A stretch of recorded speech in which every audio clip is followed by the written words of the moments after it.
shake off the nerves. Thank you so much for the kind introduction and the entire Houston Methodist team for inviting me this evening to share my story.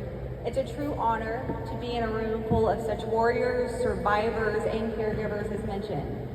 To share a little more about me, as mentioned, I'm a wife, I'm a mom, I work full-time, I take online college classes at night, and serve on different community organizations, and in my spare time, I also compete in long-distance endurance sports. So I turned 40 in 2020 when the world was shut down due to the pandemic. Another C word that we all despise, COVID.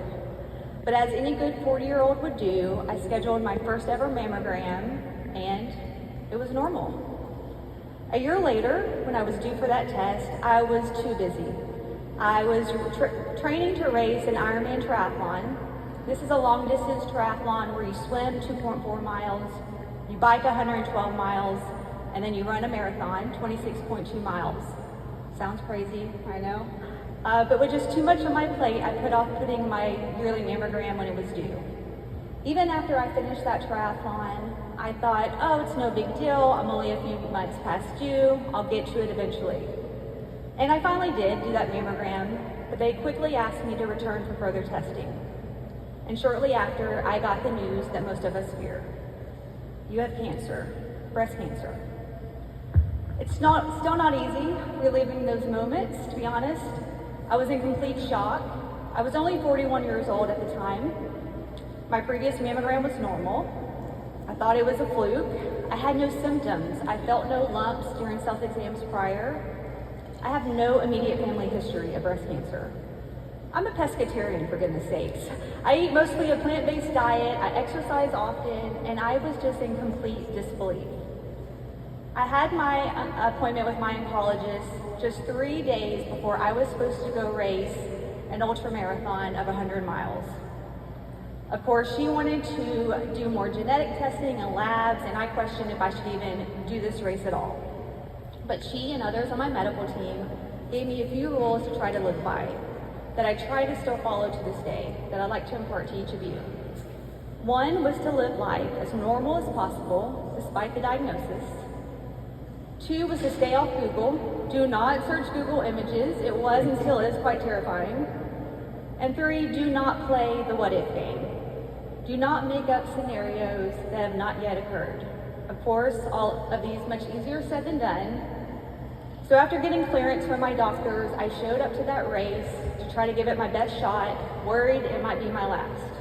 After all, I was just diagnosed with breast cancer. You see, my motto in endurance racing has been that if I can, you can. Some may think it's pretty nuts to do a long-distance triathlon or 100 miles by foot, but I'm a firm believer that anyone can do what I've done. I'm just an average person, a back-of-the-pack type of athlete who believes that impossible things can happen. But after I was diagnosed, I reversed that motto to if they can, implying my fellow cancer warriors, then I can. I can do this race, I can get through breast cancer and whatever else lied ahead. That motto proved true as I conquered 109 miles at that race and was the 3rd female finisher and 5th overall. But 6 weeks after that race, I underwent a double mastectomy. And while it's a day I will forever celebrate, knowing that my cancer was evicted, it's also a day that I've mourned, knowing that a part of myself was taken, my female anatomy amputated, if you will, my body changed forever. But there was good news from that surgery. Many unknowns were finally answered. The final pathology results showed that only the right breast was cancerous, darn it. The other breast that had a larger mass-like looking tumor ended up being benign, fair enough, but my lymph nodes were all clear and the cancer was a stage 0. That being said, the tumor grade was a grade 3, measuring the size of a small strawberry, and if I would have left that undetected, it would have had a higher risk to spreading further. But in the end, I did not need chemo, radiation, or long-term hormone therapy because the surgery removed it all. And even though I was past due from that exam, my cancer was caught early enough. Since then, I've had 3 major surgeries done all here at Houston Methodist by the wonderful team here. And from the outside looking in, I look normal to most. Some may never even know, and most people that do know feel like I've moved on with my life. But as some of you realize, the cancer journey is really never over.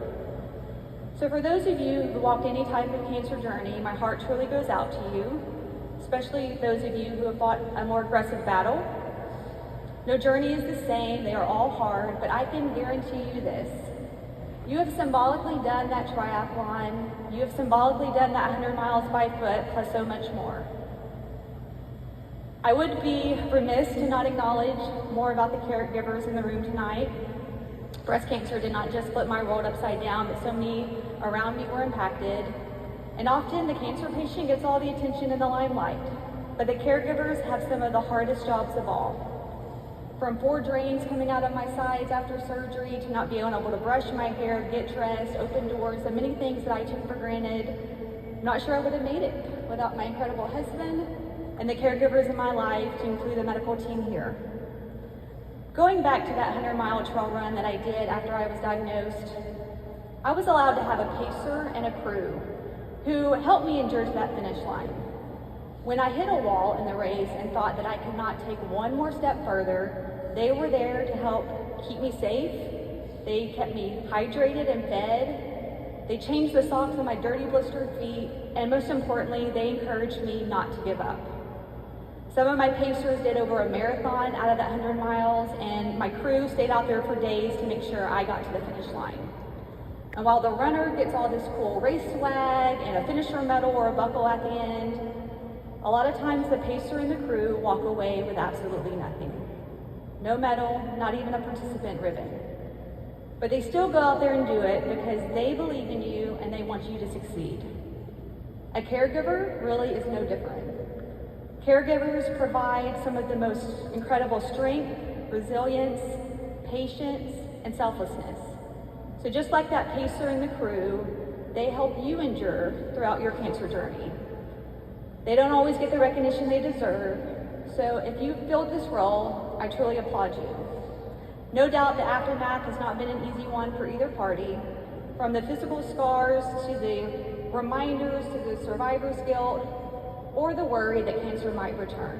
I admit, I am guilty of playing that what if game. So if you felt similar emotions, I want you to know that you're not alone. But in summary, the many truths I would like for you to take away today is to please act on the urgency of getting your yearly screenings and checkups, whether you are a cancer survivor or not, to learn from my mistakes. Do not procrastinate these. No matter how busy you get, they are a big deal and they're important. I hope that you will celebrate every single milestone as a survivor and a caregiver, because I firmly believe the two go hand in hand, just like that runner and the pacer and the crew. And after all, that is why we are here today, to celebrate Cancer Survivor Month. And lastly, remember and believe that no matter what comes your way, no matter what obstacles happen, that if I can, you can. You can run a marathon or more, you can do a triathlon, you can do whatever your heart desires, because you've already proven that you have what it takes. Thank you.